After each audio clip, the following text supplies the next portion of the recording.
For anyone who may not have done so, before we begin the roll call, silence your cell phones or do whatever you can do so that they don't interrupt the meeting if they happen to be on. And then I will begin roll call, beginning with Commissioner Mike Smith. Here. Here. Vicki Cos. Doug Smith. Here. Mike Stevens. Here. Jeff Overton. Here. We are all present and accounted for. Okay, we have no public comment scheduled this morning, so we will move on to administrative business. I'll begin with Mr. Walker. Do you have anything? Commissioners, as in the past, we've received a request from the organizers of the Veterans Day Parade to help them with one of their porta potties. I think it's about $100, give or take. I think in the past, I think last year, maybe the year before, the commissioners just funded that themselves. Just wanted to get your direction on how you'd like to proceed. I'm willing to contribute to to the. Yeah. That way it's not taxpayer money. Out of our personal. Yeah. Yeah. That's the way I think we should do it. What was the total? It's like if each person gives $20, I think it covers one porta potty. Sounds like a plan. So How many they need? Well, they had 5, but they were just asking us to For one per year. Okay. No, I think we should pay If you can all, you can either give the money to me or to Becky, and then we'll contact them and let them know when it's available. Okay. Okay. All Sounds right. good. Thanks. That's all I have. Okay. Anybody else? Something on administrative business? I passed out to everybody this morning about a piece of legislation that Representative Johnson said he would carry. Upon reading it, I didn't know if the commission wanted to make any changes. I'm going to give you time to read it, but my personal opinion, I think it should only say having to bid, water districts only having to bid projects that are concerned with road projects. I mean, we don't really care what the water district does on their own, other than when it comes with our taxpayer money to do road projects. The way it said that they'd have to bid all projects. But I think that it should be that they ought to be able to craft it to just specifically say when it involves taxpayer money on road projects, they should have to bid the lines. So is this going to be one of our items when we do our legislative agenda? This is going to be one of the items we're going to suggest? I think it Is should that- be. Or supporting it now that he's. Right. Well, I mean, I just make sure we have plenty of time to get it the way we really think it should be. And I mean, that's just my opinion. Please express the thank you to Representative Johnson for. I will. That was Taking this up. pretty quick for him to jump on that. Yes. I appreciate that, but I didn't want to reach out to him till everybody had a chance to look at it, and this is the first chance I've had to share it in a meeting. So, Thank you. I said, I mean, everybody look at it, come back with whatever everybody feels this should say. Okay. Commissioner Smith, do you have No, I anything? don't have anything. Commissioner Stevens? I have a couple things. I have a letter from Riverside Resources I wanted to read. Dear Commissioner Stevens, I'm writing to you today to explain how the vote against the funding request of $120,000 will affect Riverside Resources Incorporated and the people we serve. To begin, I would like to take this opportunity to explain what Riverside Resources is and what it is that we do, and I feel that perhaps there is a misconception about the services we offer and who we provide those services to. Riverside Resources provides day supports and residential support for adults with intellectual and developmental disabilities in Leavenworth County, and has for the past 56 years. When a group of parents came together in 1967 to help HELP, Handicap Education and Living Programs Incorporated, which later changed the name to Riverside Resources, Inc. The services Riverside Resources, Inc. provides are based upon eligibility for services, availability of funding, and individuals' needs and preferences for living and working in the community. It is quite a setback to not be considered for our funding requests from Leavenworth County, as we are an integral part of the community and provide a worthy and much-needed service to Leavenworth County residents who need our support. A portion of our mission is community integration so that our clients have the opportunity to be a contributing member of the Leavenworth community and feel pride and satisfaction that they are making a difference in where they live and work. This is what all Leavenworth, Kansas community members hope for. As most are aware, we are a nonprofit and receive compensation from services provided through the HCBS Home and Community Service-Based IDD waiver. Most times, this will barely cover wages and benefits necessary to keep good, hardworking, and quality employees. When for-profit companies can pay upwards of $18 an hour to run a cash register, Riverside Resources struggles to find employees. By not receiving these funds, we will not be able to raise wages the amount necessary in order to attract new staff people, nor be able to retain people. We currently serve 35 adults with IDD who receive day supports, and out of that number, 23 receive residential support in one of 3 group homes located in the city of Leavenworth. Two individuals receive support living as well, which takes place at their residence. Riverside Resources is the only IDD service provider who has residential service group homes in the city and in the county of Leavenworth. The homes in which they reside require regular upkeep, such as maintenance of grounds, appliance, repair, replacement, structural upkeep to include siding, roofing, foundation work, along with the rising cost of utilities. Along with the cost of maintaining the group homes, it is also must be considered the ever-increasing price of fuel to transport clients to and from day service and back home. The regular maintenance needed in order to provide reliable and safe transportation. Our staff assist our clients with taking them to therapy, doctor's appointments, shopping for household and personal need items, Special Olympics, outings, and vacations for the people we serve, as well as the cost of living. Supplies to include groceries for 3 meals a day, 365 days a year for 8 adults at each location, as well as general cleaning supplies, laundry supplies, safety equipment, and the maintenance of the safety equipment. Some of those expenses include AED rentals at each location, fire alarms, camera equipment, as well as interior sprinklers. We have to staff our group home 24/7, 365 days a year. Because we are not receiving any funds from Leavenworth County, Riverside Resources will have to try to figure out how to make ends meet during a time when everything has gone up in price while declining in quality. Our day support includes a vending business to assist in teaching the clients how to do specific job tasks, teach appropriate social interactions while working, what work ethic means, and truly learn a good work ethic as something to strive, which gives people purpose to live. Riverside Resources, Inc. makes no money from this venture and operates this vending business in the red. The initial purpose of retaining vending machines and servicing them was to give people we serve a goal to work toward while making minimum wage and learning important and vital job-related skills. Riverside Resources, Inc.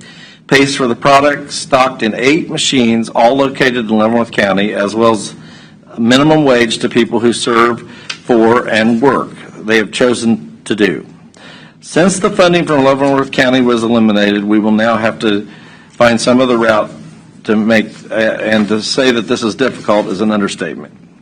We serve several people with dual diagnosis, which leads itself to certain difficulties. There are no good resources available to the people we serve who have a mental illness coupled with intellectual or developmental disabilities. Riverside does take our clients to the guidance center located in Leavenworth. However, many times therapists change within months, sometimes weeks, of seeing our clients, and they have to start all over. It is difficult as some of our clients have processing deficiencies, and it is extremely difficult for them to start over. We have been told numerous times that since our clients have IDD, they have no one to help them. That leaves Riverside to their own devices to reach out to anyone in the greater metropolitan area to try to seek help for the people we serve. This takes time and money doing research and scouring every resource we can find to try to get people the help that they need. We have always and will continue to advocate for our clients. However, it would have taken one worry off our plate to have the little extra from the resources that the county has provided. In the state of Kansas, as of July 2023, there are 5,046 people on the waiting list who are waiting for funding as it becomes available so that they may be able to receive much-needed service support from places like Riverside Resources. In Leavenworth County alone, there are 134 people on the waiting list, and Leavenworth County CDDO is currently working with 232 families in finding services for them and their loved ones. Some of these people on the waiting list have been waiting on the list for 8 to 10 years. I might add my daughter, Melissa's on that waiting list. The reason there are so many people on the waiting list is due in part to decades of underfunding as services for intellectually and developmentally disabled adults, KDADS, Kansas Department of Aging and Disability Services, along with CMS, Centers for Medicare and Medicaid Services, have made several changes in federal compliance guidelines over the past few years that all community service providers must be in compliance with it in order to continue serving HCBS beneficiaries. The unfortunate thing is that there are more regulations with no additional funding to ensure the specific changes can be made without being financially detrimental to the nonprofit provider. Many community service providers struggle to try and budget monies to ensure that they can offer the best services for the most vulnerable in our communities, as we ask to do more for less and less. Leavenworth County funds are critical to the Riverside Resources mission to provide quality services to people with intellectual development disabilities in Leavenworth County. On behalf of Riverside Resources, I would like to make an appeal to the commissioners to reconsider their funding decisions. It is not all about the money, however. It is about being able to financially support worthy services that Riverside Resources offers for most vulnerable in our communities to try and assist in reaching their goals so that they can reach a point that they can realize their hopes and dreams for the future. I would like to invite yourselves and the other Leavenworth County Commissioners to Riverside Resources to do a tour of our facilities and to be able to answer any questions that you may have regarding our services and meet some of the people we serve. Thank you for your time and consideration. Michelle Hill, Executive Director of Riverside Resources. I told her I would read that. I just wanted to say something about our decisions, some of our decisions. I think we need to have a discussion about what are charities and what are social services and what is the role of the county in moving forward, because I can tell you this, I think my personal view is that I am not in favor of defunding all of everything that over the years has been established as this 1% of our budget where we fund a few projects for museums, we fund a few. It is a very, very small portion of this budget, and I think we need to consider maybe having a committee to kind of review. We can reduce the funding level, but we need to know how these decisions are being made, and I just think maybe we've established the funding level, and then if a museum has a project or something, they come to us. If an organization like Riverside Resources is something that we believe is important, that it's less than 1% of our total huge budget. So I told them that I would read that, and I think that I don't believe, in my view, it's not a charity. I don't think we're funding charities. I heard it said, well, we're funding charities. Well, this is not just a charity. This is a social good, a service that government should, we can't fund it all, but we can provide seed money from some of these organizations that helps them, give them a little boost along the way. You mentioned the federal government in your, does the federal government fund this at all? Well, there's several programs that Relate relate to money it. from the federal government? They do, but it's a lot of times it's routed through families. Okay. It's through the families, Well, and if our and this federal is government can rally to pay off student loans, they could fund programs like that. it's just things have consequences that we. Yes, there are consequences of all decisions that are made, even in the budgeting process. And I think that in reading the letter, that one of the things that should come from that is that anybody that has listened to the letter, you can consider whether it is through your charitable giving to make consideration of some of our more vulnerable populations and consider Private donations. making private donations or to bequeath funding to people, to organizations so that they can provide those needed services. And then as far as looking at what we do in formulating our budget, we probably could have a work session and make discussions about how we what is a consensus of the board, whether or not we support the local service providers that provide services that are, in some instances, absolutely necessary in our community, and that we then make a commitment to one another that, no matter what level of pressure is borne upon us, that we stick with, even if it is just 1% of our budget, that we hold to that and we don't allow any kind of public pressure to move us to remove funding from anything that is what we consider. We were elected to make these types of decisions. And so we need to stand up when sometimes it's difficult to make a decision to fund an organization that, maybe the public may not understand how valuable their services are.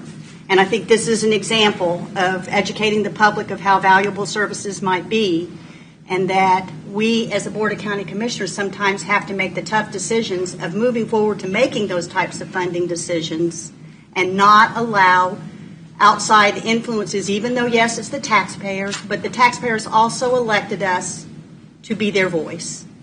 And a small minority should not lead us to make decisions that the majority of the public might consider to be very important for us to do.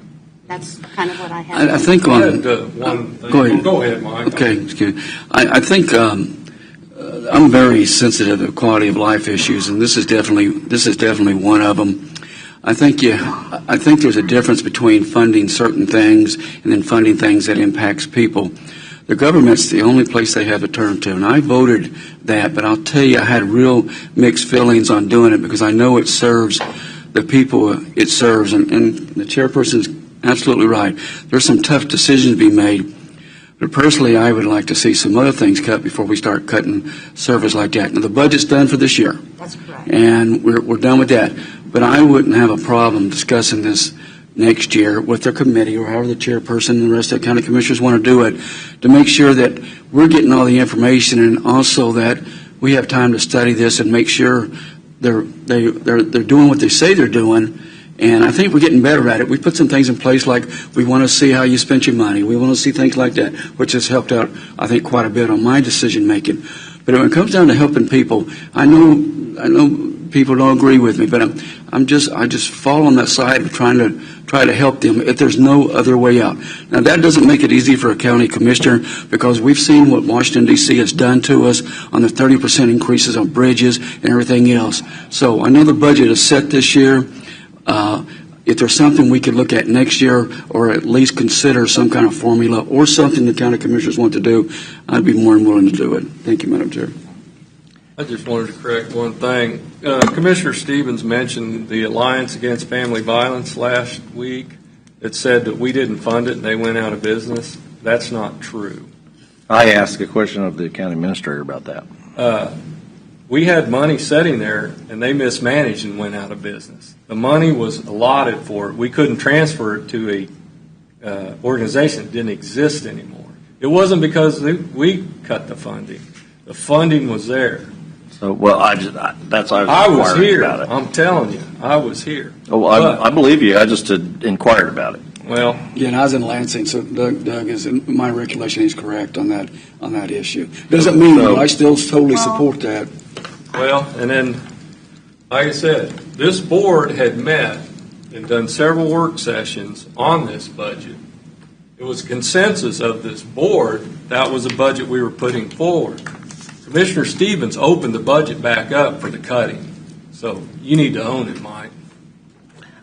Yeah, I did, except the specific areas where you decided Well, to you cut. can't pick and choose. I mean, yes, you can. That's exactly what we're elected to do, is to pick and choose. We were all in. There was a consensus. This was the best You budget. didn't want to make the big decisions on the big parts of the budget. I'll make them. You wanted to make the decisions to cut small things. We approved a budget last week. It has been approved, and we need to just learn lessons learned. We need Well, to I have forward. one more letter to read from Sparrow Clinic. And This is from Novell Rathjen from Sparrow Clinic. Are we going, I'm just out of curiosity, so in the future, we're going to read all letters that come to us? I'm just, Well, I haven't read all letters that come to us. well, okay. I'm Just the just, one he supports. okay. No, I'm just, Okay, because I was asked to express these concerns, from people. well, they could come. I got a letter I got from the sheriff. Should I go get If it? you, Me too. Nice letter. No, go ahead. I'm just, okay. I volunteer at the Sparrow Women's Clinic in Lansing, Kansas, and also serve on the board. I've been with the clinic from its beginning, December 2022, and I have seen firsthand the effect it has had on the lives of women in crisis pregnancy situations. I understand that you are making decisions about the budget for 2024 and that the funding aid for Sparrow has fallen short of our hope for gaining support from the Leavenworth County Commission. I am imploring you to reconsider this decision on behalf of the unborn people who need someone to speak on their behalf. I say people because often the unborn are considered somehow unhuman. The mothers in our clinic who have seen their unborn children are convinced that they are carrying a human child, and some have changed their mind about ending the life of their child. Those unborn children will go on to being born and will have an opportunity to grow up and perhaps serve you as you grow older and more incapacitated. They may come to value you as you valued them, living with dignity at all stages of life. Our clinic is staffed 100% by volunteers, including nurses qualified to do ultrasound, a medical director who is a physician, and trained advocates who walk beside a client from the moment she enters our clinic to follow up after she leaves. All services are free, which include pregnancy and STI testing, ultrasounds, prenatal vitamins, crisis referrals, abortion pill reversal, and educational materials to help her make a truly informed decision. This does not happen cheaply. We are funded by individuals and churches who want to support pregnant women who may feel unloved or abandoned. However, our vision includes expanding our clinic into the empty office space next door so that we can offer materials, supplies, and clothing for babies and women. We'd also like to offer parenting and life skill classes. The build-out alone would be over $85,000 and would increase our monthly expenses. Volunteers are eager to help when it's completed. We believe we will be building better citizens and better families. After the expansion of abortion in our state last year, Kansas abortions have skyrocketed. We had 6,500 abortions in 2017, and the number has jumped to almost 12,500 in 2022.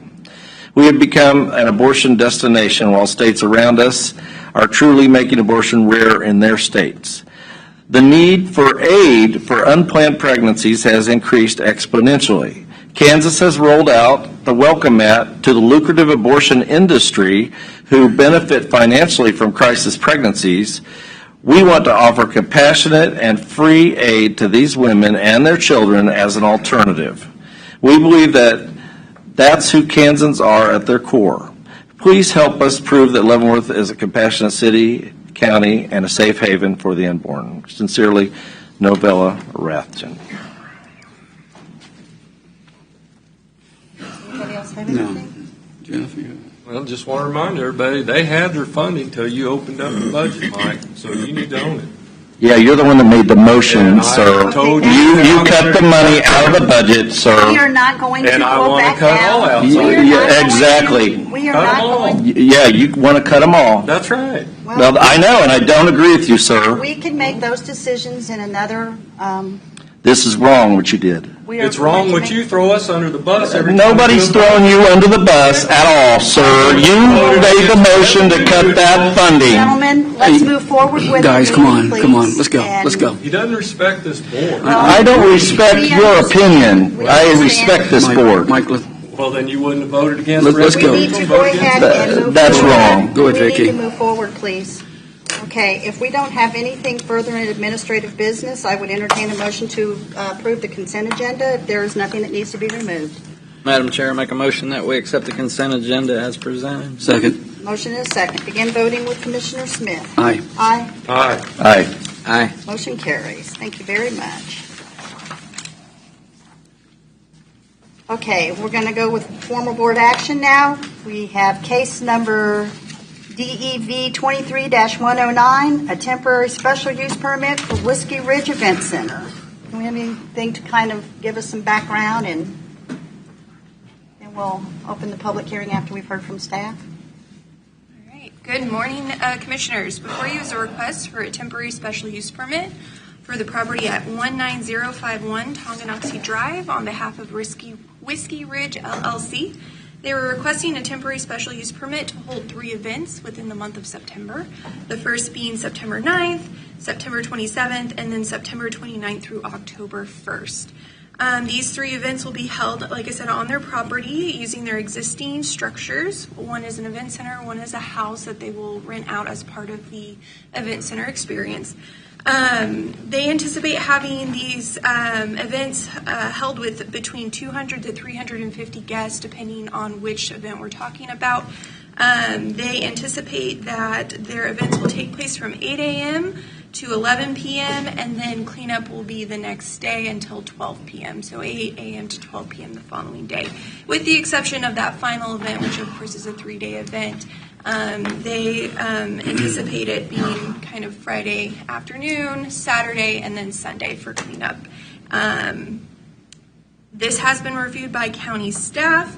All of our recommendations are provided for you in the conditions that are in your staff report. So if you have any further questions, I do know the applicant is here to speak. So.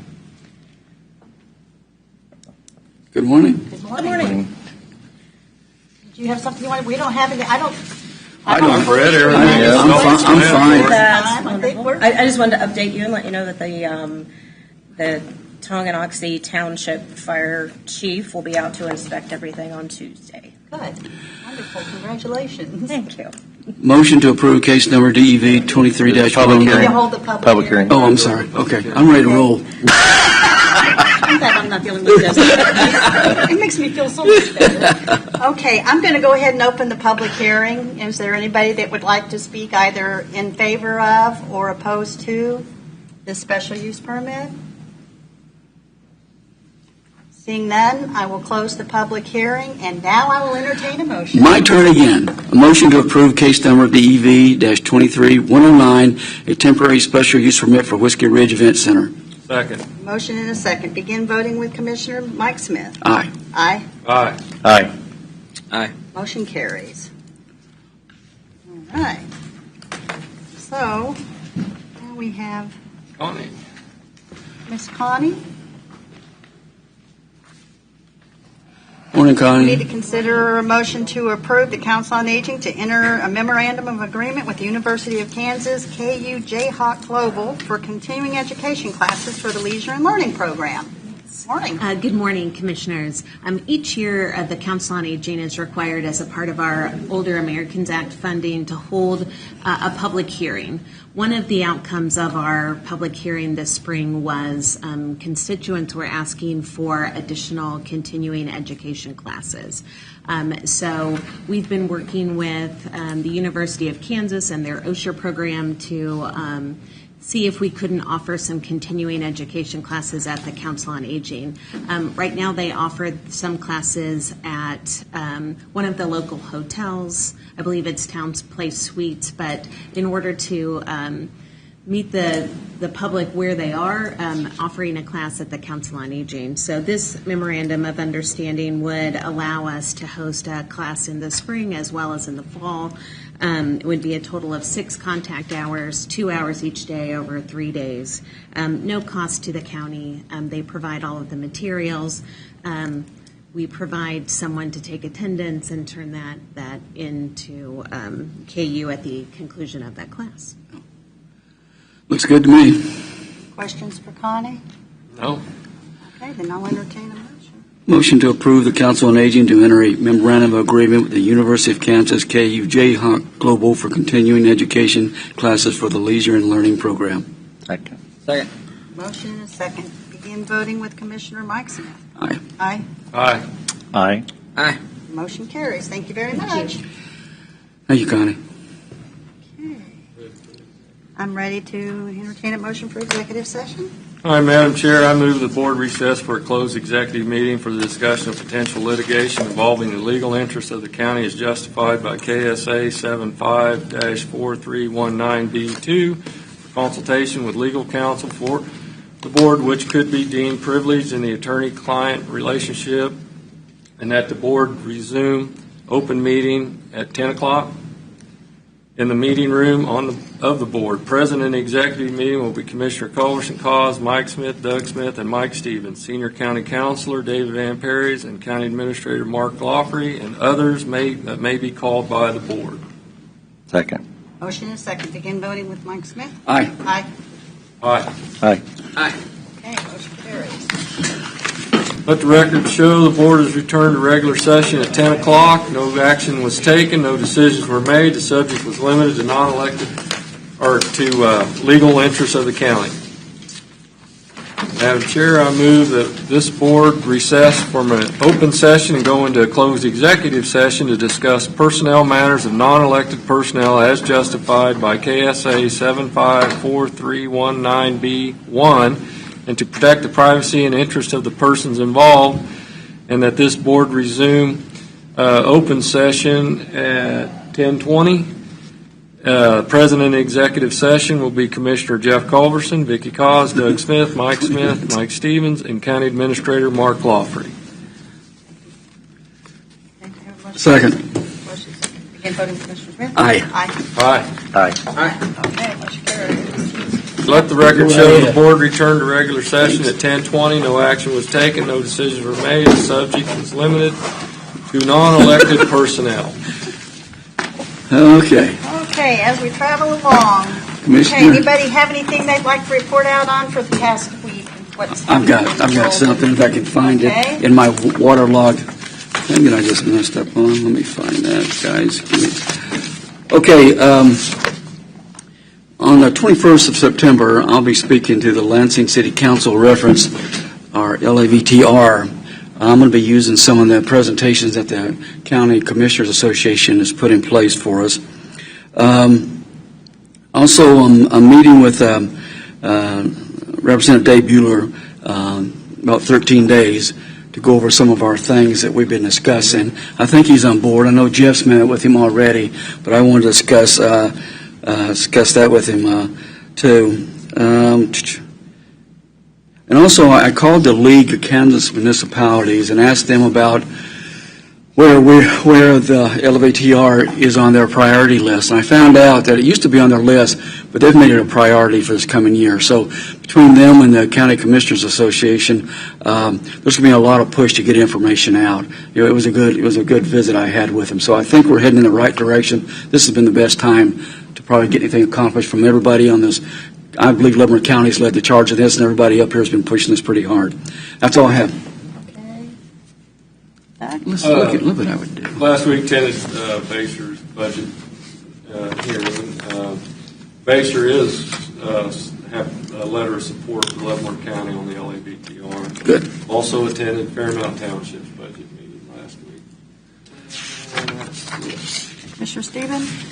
September 7th, Tonganoxie Public Library, the Property Tax Task Force, Beverly Gossage is going to be there kind of as our special guest, and then other legislators talking about the constitutional amendment and the LAVTR funding and whatever other ideas people have to reduce property taxes, because it's a real continuing problem, and we hope next session they will actually take some action.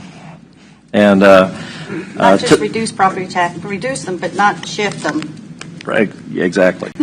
And today I'm going to Topeka to the Kansas County Commissioners Association to try to get them, encouraging them to put this as one of their items on their lobbying agenda. Yep. Both the LAVTR and the constitutional amendment. Right. Yeah. I forgot to mention, Senator Tyson will be at Basher on September 16th at the Basher Library. I'm going to attend. Is there other commissioners? We're going to have to. What day is that? September 16th, the same day as that picnic. Oh, It's a Saturday. But it's Saturday morning at 10 o'clock at the Basher Tongi Library. days. I'll be there. Yeah. I'll be there. Okay, so two of us. Is there going to be a third that we have to put on the agenda? No. And just Commissioner Culberson and I will attend. Yeah. That sounds good. I have an alibi also. Is it next Tuesday that Todd Thompson's doing the veterans thing? And I That's think correct. Is Senator Jerry Moran going to be in town for that? I thought I read that he was going to be there. That's scheduled at 9:30, I think, in courtroom 1. I think we're all on the agenda to That'll go be to that, on the right? agenda though, so we can go to that. Yeah. Yeah, but I just want to remind Butch everybody it's Tate will coming be up. here, and I don't know if you guys probably, he predates all of you, but Butch Tate graduated from Leavenworth High School, and he was the Judge Advocate General for the United States Army, and now is a strong advocate for veterans Good. in the veterans courts. And so That's a good thing. he's an Army brat that We know about those, don't we, Vicki? Yes, just he graduated from Leavenworth High School. And then I attended last evening the bridge open house for the Centennial Bridge, and there weren't a whole lot of people there when I was there, so I don't know how well attended it was, but it was available, and there was a lot of information shown, and I think it's going to be a really good thing. And then I received, and have already RSVP'd for the invitation from Fort Leavenworth, and I know that Commissioner Smith received it, and so I'm sure you did. But I was thinking that I've RSVP'd, but I was thinking that since if you're have an interest on the 22nd, that two of us should attend. It'll be at the World War I Yeah. Museum Memorial on the 22nd. It's an all-day long event, and it'll be the same day as the Camp Leavenworth, so it's going to be a long day for me for sure because I'm volunteering for that. But I also Saturday attended and volunteered for the Casa Hero Run, which was really well attended, and then I went to the LV Arts event that was at Stubby Park, and it was a lot of fun. There was a lot of activity and very well attended. I was just really pleased with how that came out. That's all I have. And Jeff, do you? Jeff? Oh, I just have a meeting set up tomorrow with Parkville officials. The point is Parkville city limits and Lansing city limits are only 1.9 miles apart. So I'm meeting with them about the 152 bridge concept. And then today at 2 o'clock I've got the Zoom meeting with the Kansas Association of Counties Legislative Policy Committee. I guess this is our first meeting that they've put this committee together for, and I just want to attend that to make sure they keep LAVTR on their scope. And that's about it. All right. Well, if we have nothing further, I'll entertain a motion to adjourn so we can go into our work session. Motion to adjourn. Second? Second. Aye. Aye. Aye. Aye. Okay, we are adjourned.